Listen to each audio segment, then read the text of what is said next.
Ashley. Yes. Hit the air raid siren time for Monday Morning Fallout. Monday Morning Fallout. When we overreact to the football weekend.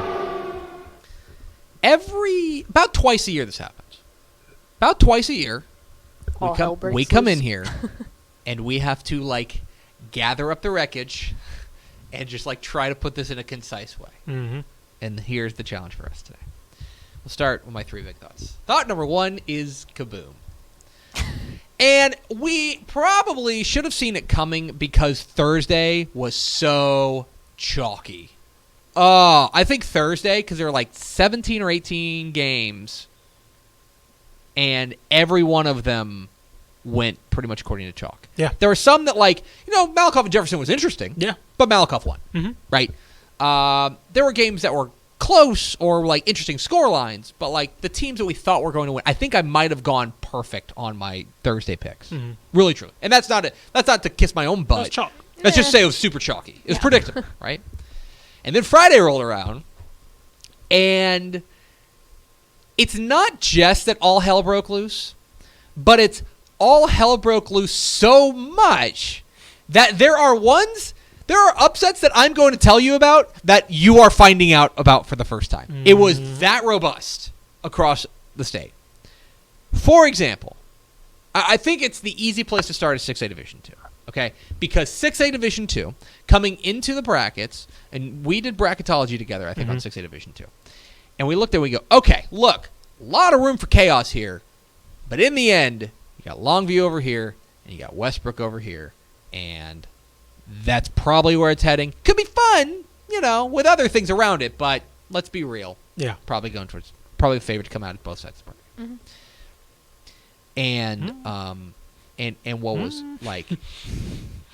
so much so that we didn't even really pay attention to their games this week.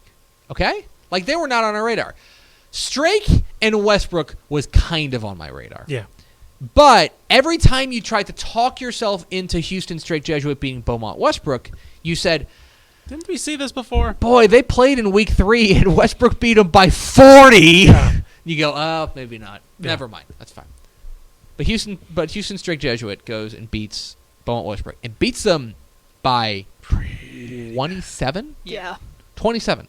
So that is a 67-point flip from their 2 results.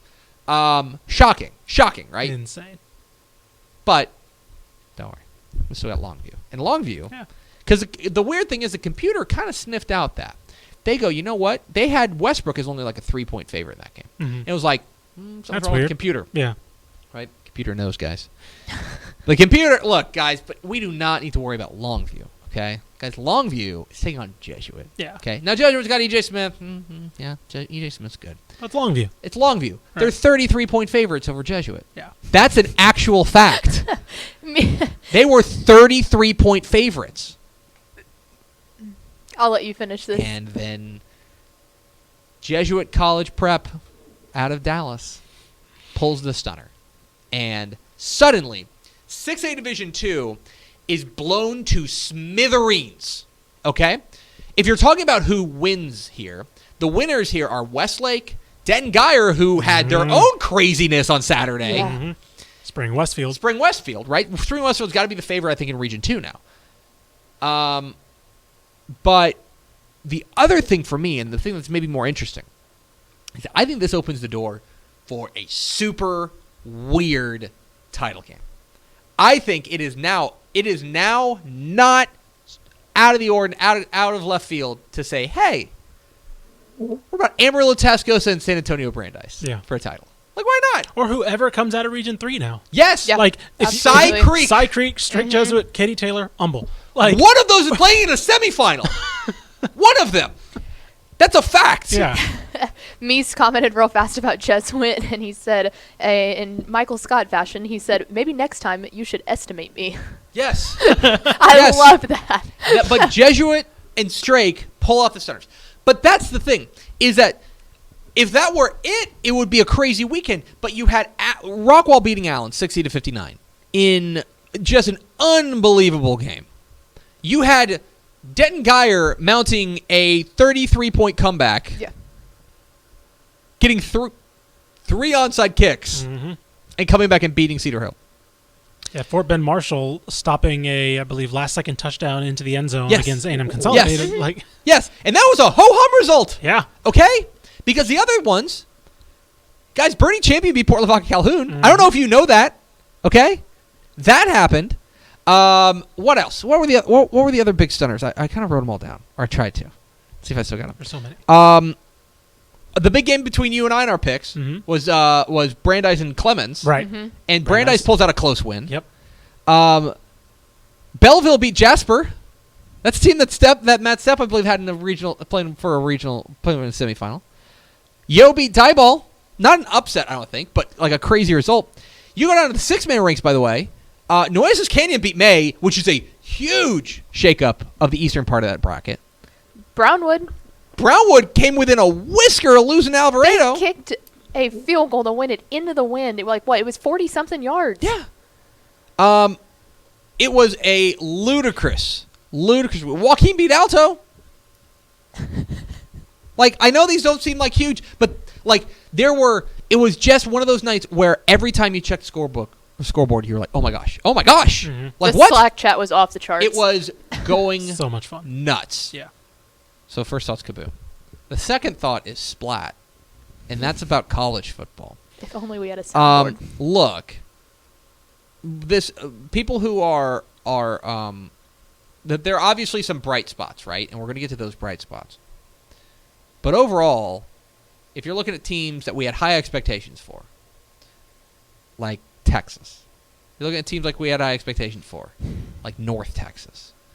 You're talking about teams that we had high expectations for. Heck, I mean, I hate to lump them in there, but Tarleton. Yeah. If you guys missed this, A&M Yeah. Commerce beat Tarleton in the playoffs. Like, they're done. Like, all that talk we had about them being one of the best teams in the country, they're done. Overall, there are obviously exceptions, right? Houston, really impressive over Tulsa. TCU gave Oklahoma a big-time run. Rice! But the thing for me, I think even A&M acquitted themselves pretty well, right? Yeah. Even in a loss. But overall, I can't help but feel like this was just a splat of a week in college football across the state. And finally, my third thought is Sizzle, and that's looking forward. Look, guys, we're into the regional semifinals, and there are basically only 3 games in the state that I feel pretty confident that I know who's going to win. There's 88 this weekend. I feel like I know who's going to win 3. I'm pretty like I joke that I guarantee I get at least one right in my picks. That might not happen. I would say there's 3 that I feel like I know which way the wind's blowing on that. But everything else, there are huge matchups across the state. And so if you have family in town and you need to get out of the house, go to a high school football game this weekend. It's going to be awesome. Big games all across the state. 3 helmet stickers. A helmet sticker for Wichita Falls Rider wide receiver Nick Darkus. Nick Darkus went for, 7 catches, 169 yards and a touchdown, and he also had a 70-yard touchdown run for Rider. And by the way, you want to talk about surprises? Do you know who they play in the regional semifinals? That's right, Wichita Falls High. All 4 of those teams from that same district made it to the regional semifinals. Yeah. So Rider and Old High playing in one of, I would need to look this up. I probably need to call like Zach Duncan or somebody up there at the Wichita Falls Times Record News and figure out The last time they played in a game this meaningful. But like, spot the regional finals on the line. Oh, a helmet sticker for Nick Darkus. A helmet sticker for Rice linebacker Blaze Aldridge. He was all over the place in their big win over North Texas. He was living in the backfield. Blaze Aldridge was all over the field. A big reason why Rice has a winning streak. They've won 2 in a row, thanks in large part to Blaze Aldridge. He gets a helmet sticker. And a helmet sticker to the Omaha Paul Pewitt offensive line, who paved the road not for 1 100-yard rusher, not for 2 100-yard rushers, not for 3 100-yard rushers, not for 4 100-yard rushers. Oh, my goodness. 5 5 different players ran for 100 yards for Paul Pewitt in their big win. So, a tip of the cap to the big boys. Paul Pewitt, offensive line, gets a helmet sticker.